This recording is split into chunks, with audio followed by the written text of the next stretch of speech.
Hi, and welcome back to Politodoxy. I'm your host, Aaron Friedman.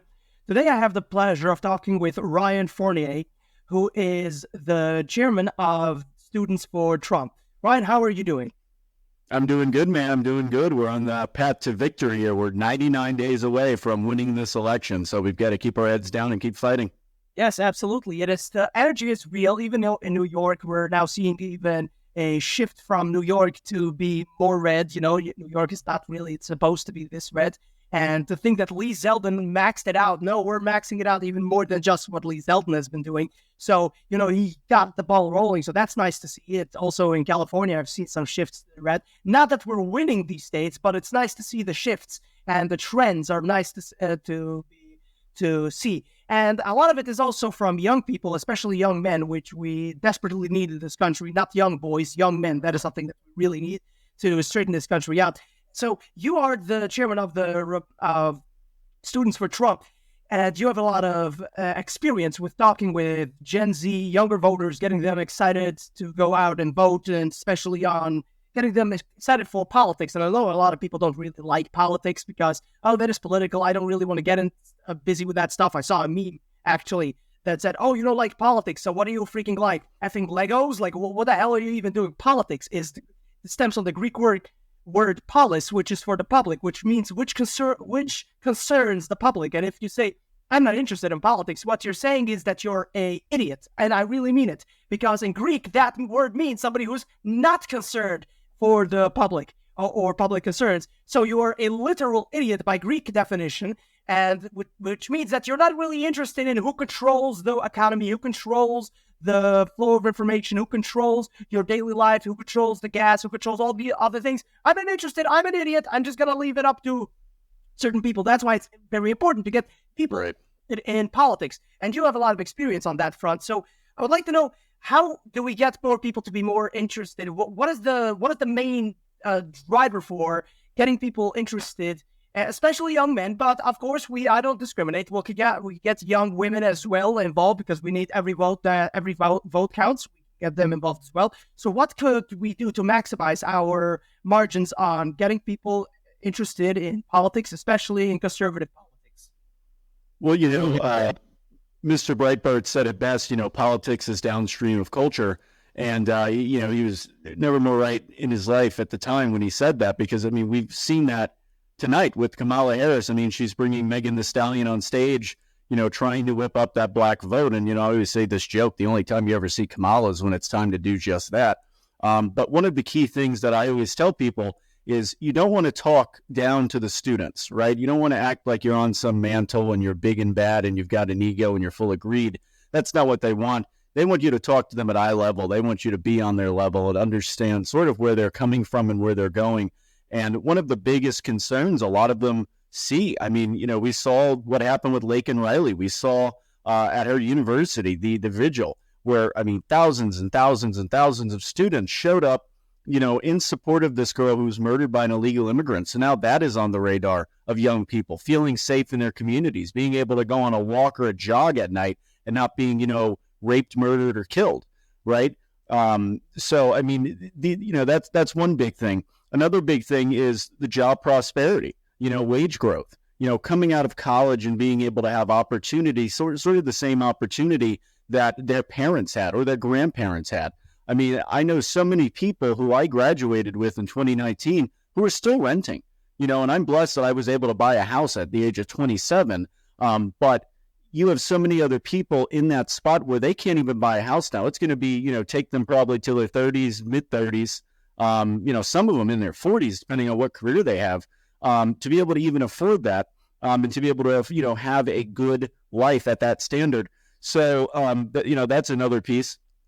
And then I would also say one big thing is going to the gas pump, going to the grocery store, being able to afford things. If wages aren't going up, but inflation is, rampant, right? What does that do? So that, you come out of college, let's say you're a comms major. We're just going to put something in the air. Let's say your starting salary is $40,000 a year and you have to live near the city, right? So let's say your rent, average city rent is probably anywhere from $1,500 to $2,000 a month for, a studio to, a one bedroom apartment. take that into account, take that, into account a phone bill, which, that's maybe 80 to $100 a month, somewhere in that ballpark. Then you have to account for food. You have to account for gas getting to work. Or if you're taking Metro, you got to pay for that as well. And then when you look at the end of, let's say your paycheck is, maybe, I don't know, $1,200, $1,300 every other week.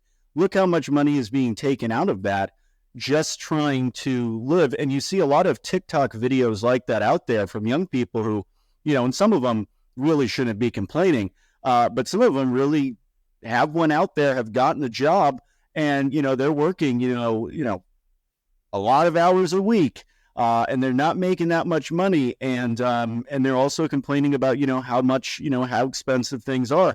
And I tell young people all the time, I'm like, look at those videos and look at who's in office right now. Look at where inflations came from. Look at the border crisis. Look at how much money we're spending on foreign conflicts we shouldn't even be involved in. All of that is in relation to what we're dealing with here in the continental United States. And so that's my message to young people. And I mean, every Democrat does this. They use the college campus sort of as a roadmap to the White House, right? Joe Biden unconstitutionally just forgave all that student loan debt when the Supreme Court said he couldn't. Now, it sounds good on paper, but realistically, it adds more to our debt, and it doesn't add, to sort of the, that feeling of being able to pay off your loans, doing all that hard work, spending those 4 years or 8 years in school and then working your butt off, paying off those loans. There's sort of a feeling you get. And I'm not far from paying off my loans. I'm going to be celebrating. I'm going to be happy, but I'm not out here asking for handouts because the taxpayer didn't tell me to go to college. It's not their responsibility. I did that on my own. And so I think that they go on the college campus, the Democrats, back to that, and they, hold this carrot and this stick at them. They say, oh, free health care for all, forgive all student loan debt. And these things sound really good, but realistically, we're not a Scandinavian country. We're not like, one of those nations like Lithuania, right? It's very different over here. So we can't necessarily do that. And so that's one of their messaging tactics. That's how they really try to get the narrative, because a lot of young people, they go off the headlines, unfortunately, right? The attention spans are down. Everyone now is watching, 1 minute TikTok videos. They keep scrolling, they keep scrolling, they keep scrolling. And all you have to do is capture one piece of the narrative or one piece of the message in that 1 minute to 2 minute video. And boom, you've already sold them on it, because then they're going to go around and say, oh, well, I heard. And nobody's going to question, well, where'd you hear that from? So that's kind of where it's like, we've got to push back on those narratives and say, well, did you know this about Kamala Harris, right? I'm not here to attack her on her looks or, because she's a woman or, or a color of her skin. I mean, that's irrelevant to me. I don't care. She has a record, or lack thereof, where she's the border czar. She was under the, being VP under President Biden for last 4 years. And we've seen what? You're living in it.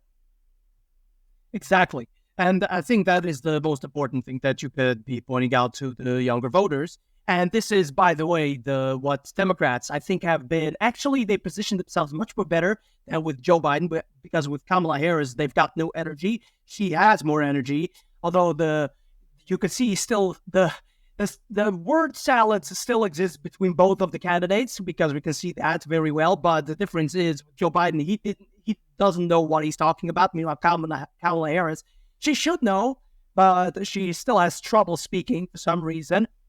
But she still has the energy, and she's bringing up Megan Thee Stallion. She's bringing up other celebrities to show that, look at us, we're hip, we're young, we're fresh, and look at Donald Trump, he's old. That's basically what they're trying to do. That's actually the first phase of what I've seen out there. Then the second phase is weird. Say that the Republicans are weird, and I'm like, oh, please do not bring up weird, because we will own you every step of the way. There's nothing. We already have. Go on X, man. I mean, you've seen it. I mean, the last 4 years, we've seen the definition of weird. Absolutely. They don't even have a chance about it. The old adage, and now it's kind of a cliche. It's so true that it's a cliche that Democrats can't meme. So I mean, you want to really talk about weird? We will meme the hell out of you till the cows come home. So don't even go there because that's not even a winning strategy on weird. So that's an interesting thing I've seen them try to do. But I think what they're trying to do with the weird is try to get the younger vote to say that, oh, look at the Republicans. They're not acting in a normal way. They're not acting as, fresh, hip, cool. They're the older types. They're not hip like us. They're weird. They're not somebody to really look up to. Do you see that as being the case? They're trying just to make a separation between Republicans and the younger generation. That's why they want to capture the younger generation with this new so-called campaign. Yeah, I mean that's a good point. I mean, it definitely is within the younger generation. I've heard it before with my cousin. He would say, I don't know, I'd say something and he'd be like, "Oh, that's weird, bro," or something. I don't know. It's like I get it. It comes from the younger, sort of the Gen Zers type thing. I don't know if that was their strategy though with this. I honestly think that it was just something that came off the cuff and then it stuck and then everybody else started saying it, trying to make it a thing.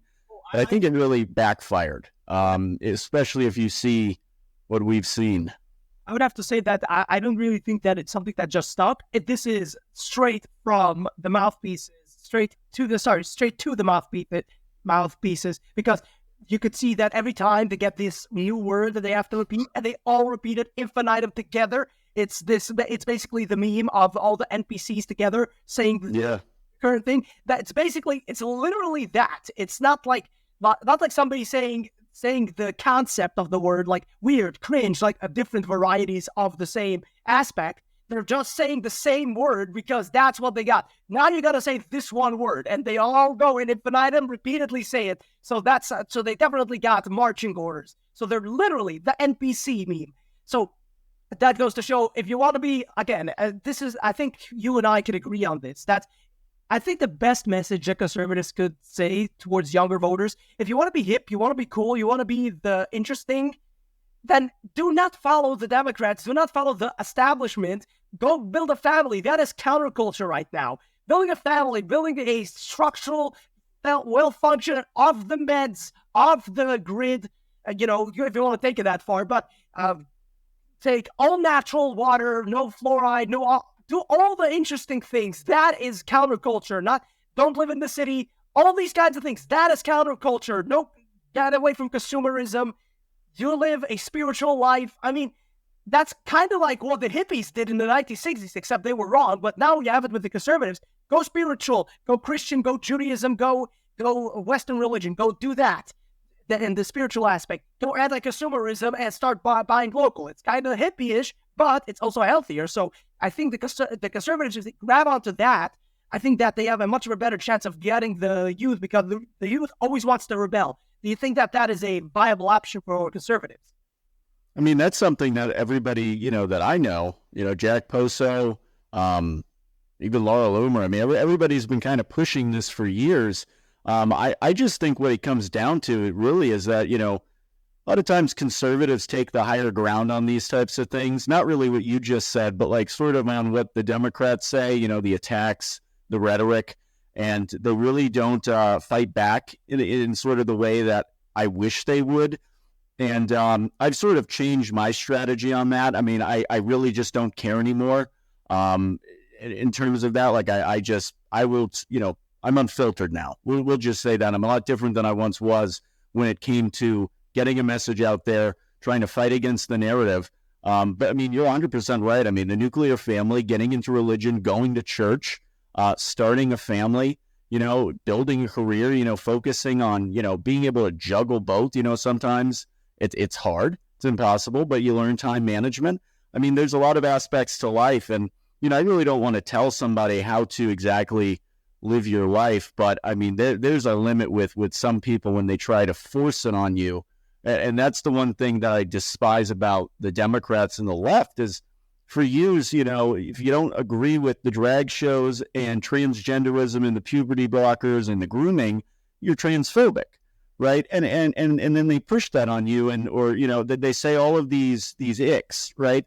And I think that's one of the major flaws of that party, that I think a lot of people, especially more towards the middle, maybe even, soft Democrats, I think they're really turned off by that stuff. Seeing Kamala Harris with a bunch of drag queens, going to drag shows and stuff. There's a lot of people on the left that I know who do not support that. So, I mean, if that's the messaging strategy they want to do, go for it, by all means. But I really do think that they have a lot more flaws than we do when it comes to, building a family, doing all the things that we consider to be right. I think that they struggle with a lot of that stuff because they want to be sort of the counterculture, and they have done it in such a way where it's like, oh, you're straight. Well, no, now I'm a transgender, right? Or, screw the system. I'm going to go against the system. There's a lot of rebellion out there. And, unfortunately, the internet provides a lot of, motivational stuff that pushes younger people in these directions, especially on TikTok. I mean, we've all been on there and we've seen some of the videos that come out of there that make its way to, X or Instagram. And you're just sitting there like, this person can't be serious. Like, are they really? I mean, there was one that came out today. I wish I could pull it up, where this person, I mean, he had something wrong with him, and he was saying, in a slurred tone, he's got one eye half open. He's like saying, I'm a woman, and if you stop me from going into the woman's restroom, we're going to have a problem. I'm a woman. I'm going to kick your, and all this stuff. And it's like clearly a dude talking in a deep voice, and you're just sitting there like, this can't be real. Like, this is a parody. We are living in an episode of The Office that was not aired yet. And I mean, it's like, someone calls me on the phone. It's like, no, sorry, I'm busy. I'm watching the season finale of The United States. I mean, we're literally in a downfall with culture. And, I mean, it's scary to see some of the shit you see out there. But I mean, there's a way to fight back against that, conservatives. And we've been doing this. Get on TikTok, go on there, make videos, sort of going back at sort of these narratives, that they're creating out there. And I've seen quite a few conservatives jump on there. I made myself an account as well, but I just haven't gotten to posting on it yet. But we need to start doing more of that. We need to start going in those spaces that you would consider to be sort of a leftist hellhole, and start interacting, start getting into the mud with these guys, and maybe try to change some hearts and minds along the way. And I think that's a very effective way to do it. But some people are just so stuck in their ways. It's going to just take time, I think. Some of these people are in high school or they're in college. They want to be a communist or a socialist. They're reading the Communist Manifesto. And eventually they're going to get to a point in life where then, a couple of years later, you'll see them make a TikTok video saying, guys, I screwed up. I was wrong. I've seen plenty of that as well. So, I mean, give it time with some of these folks, really.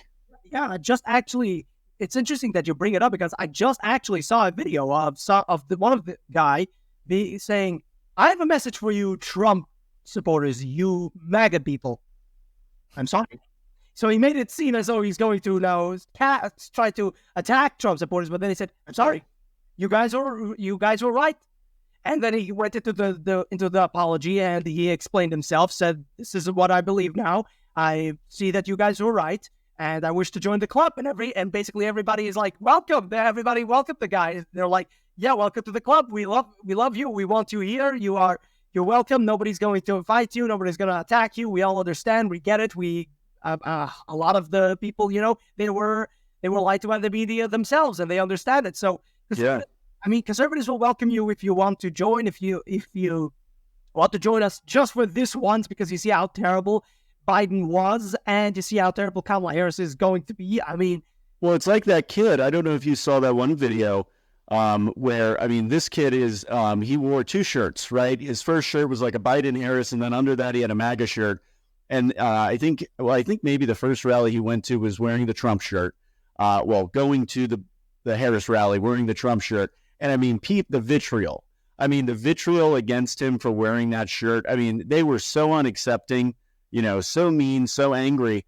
And then he goes and he puts on the Kamala shirt, goes to a Trump rally, and they want to know, they're talking to him. They're welcoming him and, welcoming, the kid in. And I'm like, this is the difference. I don't hate you because you want to vote for Harris. I mean, I'd like to have a conversation with you, because, I mean, that's who we are as Americans. If we lose the ability to have civil discourse, what are we as a nation anymore? It's like the last 500 years of Rome. And so I really do believe that there's a really big difference between the two sides. And, I'd invite anybody from the Biden-Harris side, come to a Trump rally, wear your Biden-Harris shirt. You're going to have interaction with people, good discussions. You can ask questions. And I guarantee you people are going to be friendly with you. Maybe not everybody, but majority of people are going to be welcoming and accepting of you because we're the big tent party, right? There's so many different ideas here, so many different variations. And that's one of the beauties about this party. And, that's why when Amber Rose spoke at the RNC, that speech wasn't necessarily meant for us. That speech was meant to bring people into the fold of the party. As I said before, the Big Tent Party, bring them in, welcome them in with open arms and say, you know what? It's okay. It's okay. You may not understand everything right now. There's a learning curve sometimes in life, but you might get there. But we want you to know that you're welcome. And that was very important to me. I know some people kind of attacked it, but I understood where they were coming from with that. Yeah, I also understood where they were coming from, especially with the part that her OnlyFans was apparently open, but she cleared it out with Candace Owens' show, that saying that no, it was technically open, but she didn't even know it was open, and she ordered it shut down right after she found out that it was open. Her social media manager left it there, thinking that, hey, she might want to return or something, and she was like, no, I never wanted this. Just shut it down. I don't want it. So that I cleared up that thing. And again, I also understand why a lot of people were concerned about her. But again, if she were to say that, no, I'm actually a conservative, I actually understand conservatism and all of that, then I would actually be mad. Or she would say I'm a Christian, then I would be mad because you have no leg to stand on. But she says that, hey, listen, I started listening to my father. Hey, listen, I started my journey, okay? And this is what I think, this is what it led me to. I'm like, welcome, all right? Anybody who's upset about that, I'm like, why are you... We need all the help we can get. We love people. We don't want to throw them out. We don't want to cast them aside. We just want to welcome them inside. And she is learning. She's going to. We'll see where this ends up. This may end up with nothing. It may end up with great things happening. We'll have to see what happens. But this immediate vitriol of people being so upset about it, I was immediately taken aback and thought that I understand where you're coming from, but this purism or this puritanism, whatever you within the Republican Party, it's all or nothing. And I see it especially in the pro-life movement. A lot of pro-lifers are like, all or nothing. I'm like, incremental change is the way to go. I'm a Machiavellian. You gotta know these kinds of things. For those who are very upset about Machiavelli, read his book, then come back to me. If you condemn Machiavelli without reading the book, you don't know what you're talking about. You gotta read the book, then you can come back to me. Anyway, so as a Machiavellian, I say, listen, tactical, intricate, small pieces of advancement. That is what is needed. Of huge leaps is also encouraged, but small pieces of advancement is also encouraged, and that's the only way we win. Otherwise, if we take if it is all or nothing, we're not gonna be able to win. Let's get back to getting younger people interested and invigorated to vote. You talk with a lot of people. What do you get? You have experience in this field. What do you get? What is the mood towards you when you get to speak to young people? Well, I'll tell you this. I spoke to quite a few the other weekend in Charlotte, North Carolina. We went to the rally, and I was decked out. I was wearing my golden Trump shoes and everything, and I had a bunch of young people coming up to me asking me like, "Oh, bro, where'd you get those shoes from?" And it kind of sparked a conversation, and that was kind of the goal. But I mean, years past at Trump rallies, you'd see, a decent amount of young people. But this one, there were so many young people. Like for every old person there, every boomer, there's probably 2 young people. There was a very, very large swath of young kids there. And they weren't just white kids. There was African Americans there. I saw a few Indian Americans there. There was a very wide array, Asian Americans, of people there from all different races and cultures wanting to hear Donald Trump, and the place was packed, right? He didn't have to put Megan Thee Stallion on the stage to get an audience. They just wanted to hear from him. And I spoke to some of these young people, and I mean, they're just fired up. They talked about sort of their parents and how their parents are struggling if they were like a high school kid. Some of the college kids were saying, they're out there getting a job just so they can, pay for tuition, but the jobs don't really even pay that well. And then they're having to pay for gas if they got to go to class or got to go to work, and they're saying they're struggling with it. They've got to buy books. Inflation has kind of affected that as well. So, I mean, they're also seeing a hit of that, which, when I was in college, I didn't really hear much of that. I mean, also we had Trump when I was in college. So, you didn't really hear those complaints, but now you're hearing more and more of it, which is why I think people are even more fired up about Donald Trump, because they are living in this reality. But no, there's a lot of positivity out there among young people. And we even got some young folks registered to vote at that event as well, who are, live in the Charlotte area, which is predominantly blue. So hopefully that, the more that we register to vote, and they were doing a really big voter drive there at that rally. And there was quite a few kids that going up to that table. When I say kids, I mean high schoolers, college students, maybe, someone who might have just graduated, younger people. And there was a lot. And they were fired up. There was a lot of energy. The area that I was sitting in was predominantly, younger people.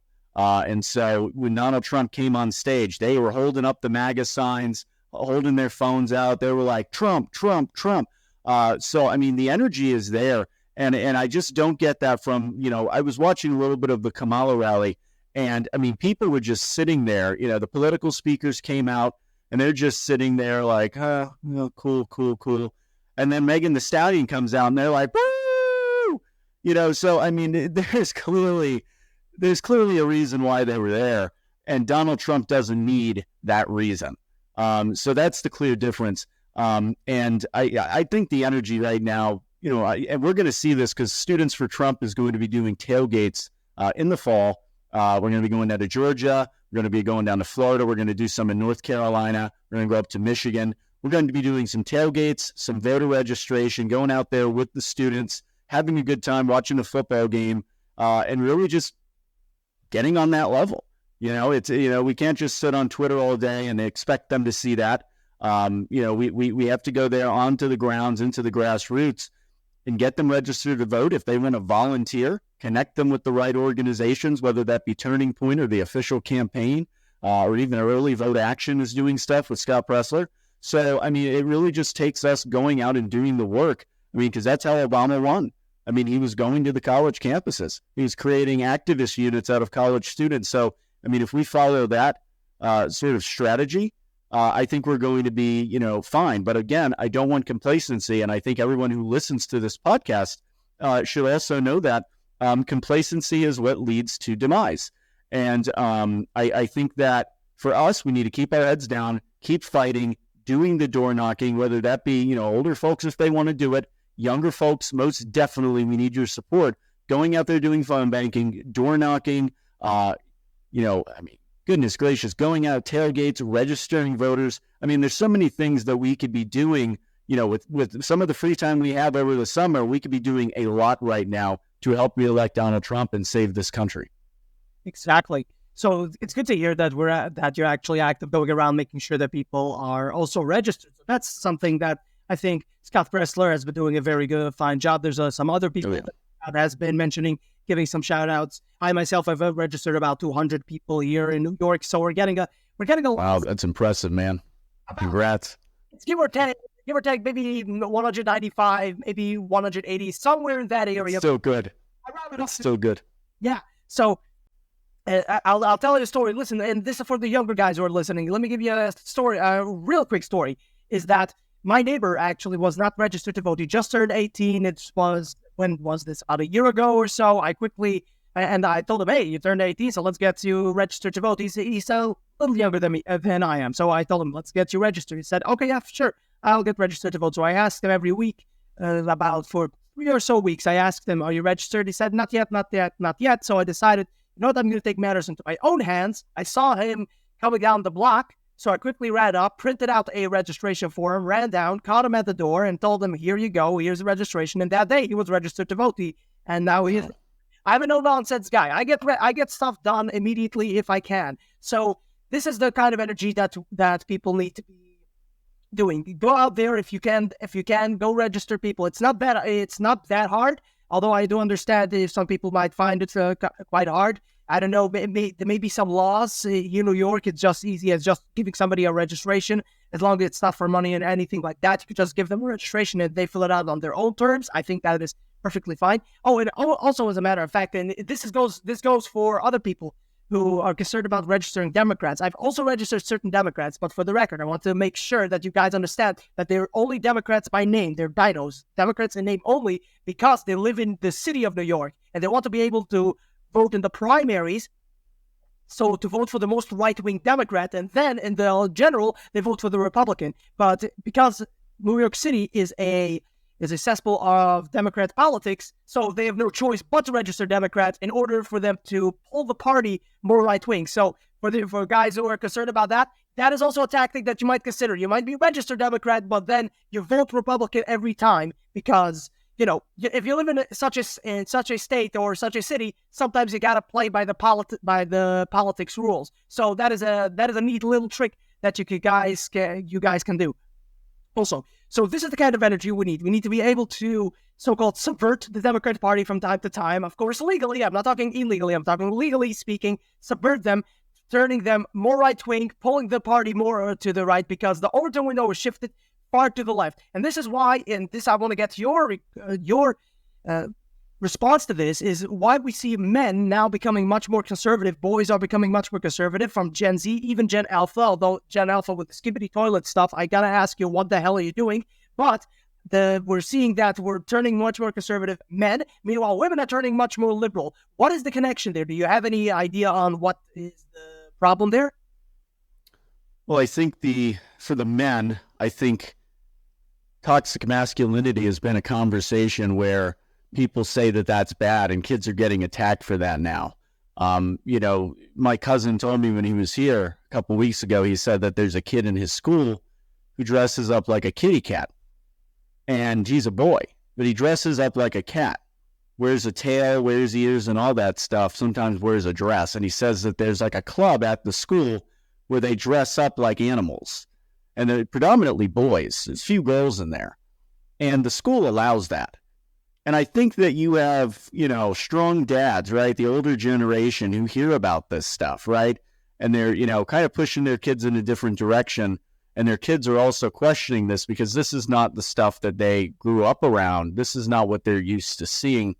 But then also you have the left on social media saying, I mean, you just saw it on White Dudes for Trump, where the guy was talking about how toxic masculinity is on a call with, I don't know, maybe 30,000 people on a Zoom call, which I know those are dudes for Trump. I mean, there's a couple words I could use for them, but they're not dudes for Trump.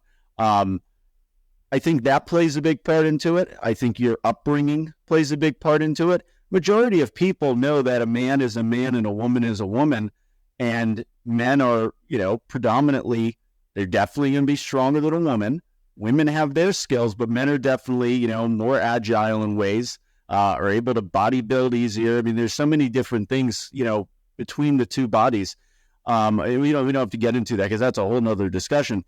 Now, when it comes to white liberal women, which I think is an upbringing issue in this country. I was watching I think it was a Women for Trump call, and you have this girl on there saying we need to, you know, understand our white privilege. If a POC, person of color that is, makes a mistake in something they're saying, we need to not correct them. And I'm sitting here like, what? What do you mean not correct? I mean, I'm not... If they're saying 1 + 1 is potato, I'm going to say, no, it's 2. So, I mean, I don't get, you know, but this is the thing. They feel like there's guilt, and they feel a guilt, and they have to, they feel like they need to do something about it, right? They feel like they need to get out there and pander. And I don't know the root cause of it. I really haven't gotten that far down that rabbit hole yet. I mean, I've been so focused on this campaign. But I have seen it, and it's out there, and I mean, it's a growing network of people. Maybe it's something that comes from the workplace. Maybe it's something that comes from the community they grew up in. I have no clue, to be honest with you, man. But I mean, it is interesting. It's an interesting trend because it's always the liberal white women who get the most offended. It's always the liberal white women who come to these rallies right? Come to these events. I mean, there's some Kamala events where I see more of them than I do see Black Americans, right? And I feel like they're trying to show for something, or try to prove something that they don't have to do. And I thought that one girl last night who we saw the meme going around where she was like, you got the screen cap of her giving that really, crazy grin, and it like Miss Frazzled or something like that. And I watched some of her videos and she talks like she's talking to, did you see this? I don't know if you saw this.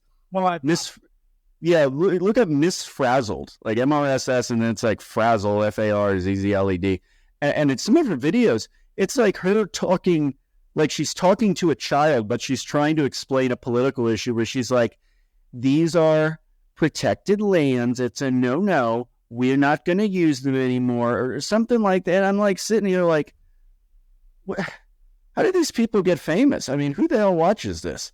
But I mean, to each their own. But I mean, that's kind of the stuff we're up against. I mean, and that call was interesting. If you get time, or anyone gets time to go back and watch that in your free time, I mean, that was like a cry-in session after Donald Trump won. I don't know. I don't know where the trend came from, man. I really don't. I mean, there's so many grapevines that could lead to that in today's world. Yeah.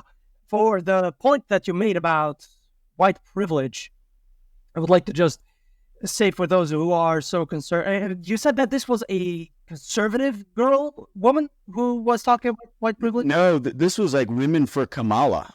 Oh, okay. Then forget about it. I was about to. Yeah. Yeah, no, this was a Women for Kamala Zoom call they did yesterday, and it's been memed across X. They did the Dudes for Trump one last night, which has been memed across X. I mean, it's just anyone who's sensible and has common sense and watches this stuff, it's like, come on, dude. Like, really? All right, you got me worried there for a moment. I thought you were saying that this was a conservative woman that was for Trump. It's that. Oh, no, I might have accidentally said Women for Trump. I'm so used to saying that. I meant Women for Kamala. So if I did say that, I'll correct the record on that. But no, it was Women for Kamala. Well, that's what I thought. But okay, that is good. Okay, good to hear that it's only, I mean, not that good, but at least it's not our side that is doing the self-humiliation ritual, because white privilege, I'll tell you what white privilege is. It's the privilege of becoming a minority into your own country while you have to cheer it on, and while everybody else gets to do crime against you. So, and there's much more. There is much more, but I'll not bore you with the details. Everybody knows exactly what happens. So, I actually did see the video of the woman, the women for Kamala and the white dudes for Kamala. That one, when I saw that, I quickly looked up for a chastity cage, extra small, for those people. If you want, I'll share the post with you. You can repost it for them, because I absolutely believe that they definitely could use one. I mean, what the hell are you guys even doing? I don't think you have to worry about some of them even being able to reproduce in the first place. I don't think they're going to get the opportunity. Low testosterone. No way they're going to be able to conceive children with that attitude. So yeah, I have to agree with you on that. Well, let me ask you about this, about having when you get more people involved into this, do you go out there to reach people, and that's how you get people involved, or do people actively reach out to you more, and they say, which one do you get more, from people who want to reach out to you, or you going out there and making yourself known? Do people want to get involved? It's a mix of both, man. I mean, we get so many DMs through the Students for Trump account, probably about 30 to 40 a day, from, whether it be on Twitter, even some on Facebook, which I didn't really think young people really use Facebook anymore. And then Instagram, a lot from Instagram. So we have a pretty diverse amount of individuals who come out every day and they're like, hey, how do I get involved with either Students for Trump or the campaign? And, we always have information to give them. We send them a link, hey, sign up. We'll reach out to you. We want you, we'll give them phone banking information. We'll give them contact with the campaign, either, whatever state they're living in, whatever regional office they're near. So if they want to go out and phone bank with the campaign or door knock in that area, But then we're also sharing the info that, hey, if you're at this college and, we have on our form, what university you're going to, hey, we're going to be doing this in the fall. Just keep a lookout for this and come out and help us out. So we get a lot of people reaching out to us on X, Instagram, Twitter, just wanting to get involved. And it really is more so now than it was in years past, which is not surprising considering everything going on and sort of the dumpster fire that we've lived through for the last few years. But there's a lot of energy now. The tides are turning. I really do believe we're going to get a huge swath of these younger voters who are just fed up. They're just done. They're like, okay, I come on TikTok and all I see is this garbage. Or, if I'm driving a car, I can go on and on and on. But I think they're seeing the trend. And I don't think, I think they can see through Kamala. A lot of people can see through Kamala. It's not too hard. She's kind of like a window. And I think the tides are turning with this. But yeah, no, we get a lot of people reaching out. Yeah, I would have to agree with you that the energy is actually on our side completely. We have the momentum, although I would have to say that we should never ever become complacent because that's how we lose. We have to act as if we're like 10 points behind. We do not surrender, but we also do not become complacent because it's just not a good recipe. We have the momentum.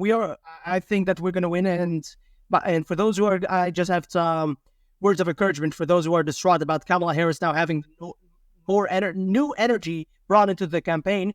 This is the honeymoon period, so it's going to take about 3 weeks till the end of the convention, and then it's going to die out, and then we'll see what actually happens, and you'll see that this will quickly dissipate, and people would say, oh, now I remember why she wasn't able to get even past the primary in the 2020 election. Oh, wait, now I remember why she's going to win a single vote. Wait, now I remember why Pete Buttigieg is better than her. Why the people are going to start, oh, okay, so this woman is basically a hyena in a skirt. So, okay, now that makes much more sense. And people, well, Trump just did this big ad buy, like a $30-something million, I think it was, ad buy where, if you go and watch the ad, it is literally just Kamala's record. I mean, there's no personal attacks or nothing. It's just what she has done as the borders are, 20 million plus illegal immigrants coming into the country, illegal immigrants murdering young Laken Riley, talking about inflation. I mean, all of these things that are on Kamala's record now since she's now literally, I think she's running the White House, so you might as well just call her president right now. This is her record, and she's going to be running on this. And then not to mention, talk about what she did when she was a prosecutor in San Francisco. Record amount of African Americans locked up for, very minimal drug charges. Just having a little gram of weed on you, you get sentenced to 10 years. So, there was so much stuff to talk about. We don't even need to attack her for anything else beyond the garbage that, she's put out in front of her, the things that she's done or the lack thereof that she's done. The interviews she gives, she can't answer basic questions. She doesn't know the answer. She gives a cackle. You're eventually going to see this wear off. You're right. It's the honeymoon period, and we've only got 99 days left. So, they better kick it into gear. And, I say the same thing with Trump. I'm like, you know what? Let's just keep attacking her on policy. That's all you have to do. Go on the debate stage and, catch her off guard with something, and then she's just going to do a cackle, right? That's all you got to do. I know Trump is going to be Trump and, I'm okay with that, but we definitely need to continue nailing her on everything that she has done wrong, everything that's went wrong in this administration. And where the hell has she been when all of this is happening? You never see her. Exactly. And it is pretty smart of Trump not to attack her on, the fact. As a matter of fact, she has been selected because she's black and a woman. We know this. Joe Biden said it. Everybody who says that, oh, that's controversial, racist, and all the other things, that's you guys. You guys said this. We're just repeating you, and that's the truth. So, but it is smart just to attack her on the record. I don't think we need to attack her on the other things because it's just going to give them ammunition, deprive them of all ammunition that you can. So this conversation has I had you for 40 minutes. That's how long you wanted to make this. So this has been a very good conversation. We're a little over time, so thanks for the extra time. As a matter of fact, so you're good, man. Yeah, you've been gracious with it. Thank you very much. So as we discussed earlier, for people who want to get involved, I know a lot of people call out to you, they DM you. Where can people find you? Where can people reach out to you? Emails, all the other things, any projects you're working on, anything like this that people want to know, let them know right now. Yeah, no, if you want to follow me on X, it is Ryan A. Fournier. So just Ryan A. Fournier, my name. That's my X. That's basically where I am everywhere. If you want to get involved with Students for Trump, we're under an organization called Today is America, which is a youth outlet. So it's todayisamerica.com. And when you go to the site, there's a tab at the top called Students for Trump. You can sign up there. We've got all the latest news, and we're doing a new show called the SFT Show, where we're going to be bringing students on, talking about what's going on in the election cycle, and just really getting into the heat of things and putting the facts out there, especially for the younger generation. So if you guys want to follow us, get involved. We'd love to have your support. But no, it was such an honor, such a pleasure to be on here, man. And thank you for the opportunity. Yes, yes, and I'll just mention where people can find me, and I want to catch you on the other side of the recording, so stay on just for a moment. All right. Yeah. So if you also want to reach out to me, you can reach out to me at Aaron Politodoxy on Twitter or Aaron Friedman on Instagram, or you can email me at politodoxy@gmail.com. Please like, subscribe, share, leave 5 stars, follow, do all the other things. And of course, as I always say, the most important thing you can do is share the episode. Thank you very much for listening to this episode. And remember, my fellow radicals, stay political.